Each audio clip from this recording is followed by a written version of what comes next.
Naghahanda na si Joy ng pananghalian nilang mag-iina.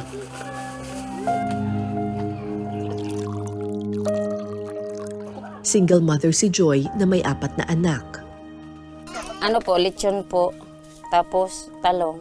Ito po, adobohin ko po. Ang lechon na ito nakuha niya sa tambakan ng basura malapit sa kanilang bahay. Hanggang mamayang gabi na po. Kasi nagtitipid. 3 beses hinuhugasan ni Joy ang mga nakukuhang pagpag.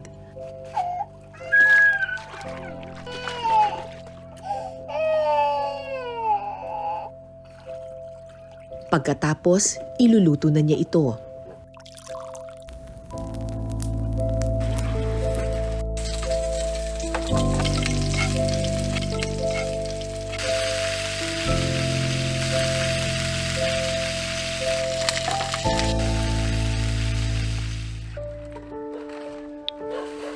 Pangangalakal ng basura ang ikinabubuhay ni Joy. Kasama ang kanyang 4 na anak, pinagtsatsagaan nila ang maliit na halagang kinikita sa pagbebenta ng mga kalakal. Para makatipid, sa pagpag sila kumakapit.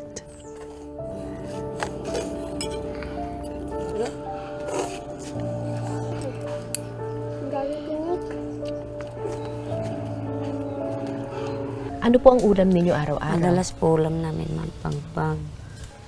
Kasi po malaking tulong na rin po pag may pagpag kami. Kasi nakakabawas ng budget. Anong klaseng pagpag po yung kinukuhan po ninyo? Mga hotdog po, longganisa, kung may manok naman po. Yun po mga baboy, isda. Kinukuha ko naman po. Pero ito pong mga hotdog, longganisa, baboy, ito po ay luto na? O hindi pa Hindi po? pa po. Galing sa palengke? Opo. Or sa grocery, ganyan? Pero ano yun, kinain na ng mga tao o hindi pa? Yung iba po, pinipili na lang namin yung hindi pa nagagalaw nila. Tapos, paano nyo po niluluto yun? Ugasan na lang din po ulit. Kasi may mga grahams na po. Nugasan na lang po namin. Sabay, piprito na lang po. Ayon sa datos ng United Nations Environment Program noong 2022, 1 bilyong tonelada ng pagkain ang nasasayang at itinatapon na lamang. Mahigit 600 milyong tonelada ang mula sa ating mga bahay o tinatawag na household food waste. Halos 300 milyong tonelada naman ang mula sa food service.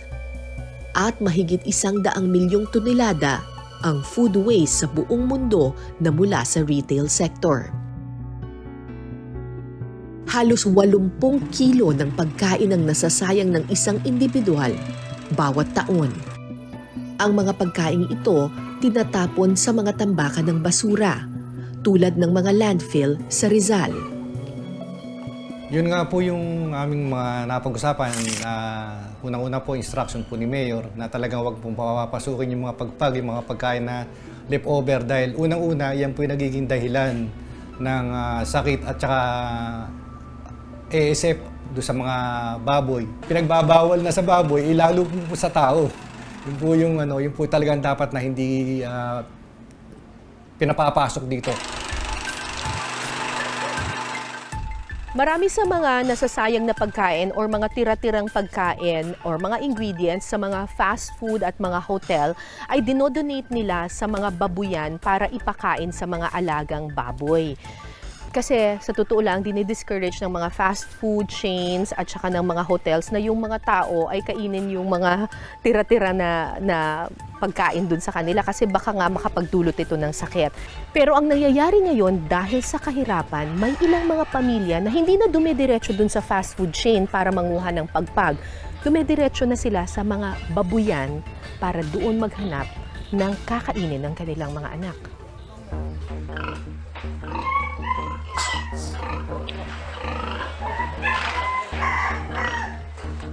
So ganito usually yung itsura ng mga food waste doon sa mga fast food chains. Dumarating sila na nakasako Ideally, itong mga pagkain na ito, yung mga tira-tirang pagkain na ito, pinapakain dito sa mga baboy. Pero yun na nga, may mga ibang pamilya na ang pinagtsatsagaan, ang pinipilian nila yung mismong dapat pagkain para sa baboy. May makukuha ka pa ba dyan, ate? Meron pa po. Ito po, ma'am. Paano mo malalaman kung alin yung pwede pang kainin? Ito po, ma'am, yung pati. Oo. Pwede pa po, ma'am. Pag hindi pa po siya nadudurog. Ano po yan? Yung Parang sa- ham. So yan, pwede pa yan kasi parang wala pang kagat, ganon. Kaso lang, nahalo na po siya sa, ay may uod. Kaso lang, nahalo na po siya dun sa mga kanin na madumi. Opo. Paano po yun? Ano na lang po, ugasan talaga po ng maayos. Naku ate, hindi na pwede yan. Nakagatan na yan Opo, eh. Oo. hindi na po. O, wag na yan. Oo. Bakit po kayo dito humahanap at hindi po dun sa mga sinasabi yung mga frozen na pagkain? Pag hindi po namin araw ng kalahig, ma'am, hindi po kami makakakuha ng pagpag. Pero kung araw naman namin, marami namang makukuha.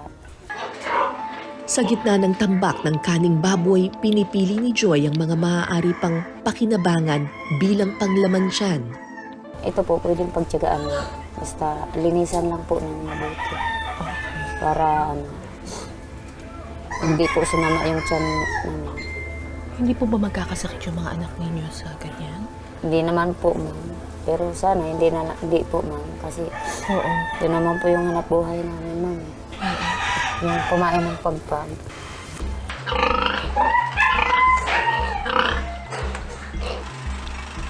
Sako-sakong kinukolekta at dinadala rito ng may-ari ng babuyan ang mga kaning baboy na ito.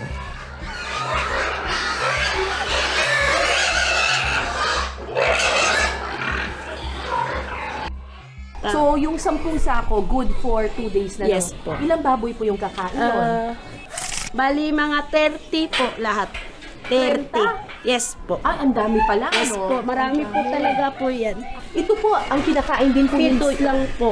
Kasi buntis po ito. Ito bagong panganak. Yan din po, buntis din po yun. so itong mga baboy dito, hindi kumakain ng kaning baboy? Hindi po, kasi ano po ito inahin.